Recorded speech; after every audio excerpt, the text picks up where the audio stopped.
রাসূলুল্লাহ সাল্লাল্লাহু আলাইহি সাল্লাম বলেন, জিবরিল আমিন আমাকে এত পরিমাণ মেসওয়াকের কথা বলছে, আমি চিন্তা করে ফেললাম যে আর না জানি মেসওয়াক করতে করতে আমার দাঁতগুলা ভেঙে ফেলতে হয় কিনা, এতটা পরিমাণ জিবরিল আমিন আমাকে মেসওয়াক করতে বলছে। রাসূলুল্লাহ সাল্লাল্লাহু আলাইহি সাল্লাম বলেন, আমার উম্মতের জন্য যদি কষ্টকর মনে না করতাম, তাহলে উম্মতকে আমি ৫ ওয়াক্ত নামাজে ওযুর আগে মেসওয়াক করা আবশ্যক করে দিতাম। কিন্তু আবশ্যক করি না, উম্মতের কষ্ট হবে, না হয় আবশ্যক করে দিতাম। দেখেন, এখান থেকে হাদিস বোঝা উচিত, নবীজির মন চাইতেছে কি যে উম্মত মেসওয়াক করো। আমি পারলে যদি পারতাম যে তোমাদের জন্য ৫ ওয়াক্ত নামাজের আগে মেসওয়াকটা করে দিতাম, তো তোমাদের সবার কষ্ট হবে, এই জন্য আমি বাধ্যতামূলক করি নাই। কিন্তু বাধ্যতামূলক নবী করে নাই, কথা থেকে কিন্তু বুঝে আসতেছে যে নবী চাইতেন আমার উম্মত সবাই মেসওয়াক করুক। তাহলে কি বলেন, একটু মেসওয়াক করা যাবে না ইনশাআল্লাহ? তাহলে সবাই মেসওয়াক কিনে নেবেন, হ্যাঁ ইনশাআল্লাহ।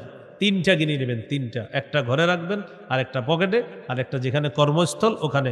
যারা ড্রাইভার আছেন, গাড়ি চালান, অটো চালান, রিক্সা চালান, আপনি অটোর ভিতরে একটা মেসওয়াক রেখে দিবেন ইনশাআল্লাহ। আপনার জীবন আল্লাহ বরকতময় বানায় দিবেন ইনশাআল্লাহ।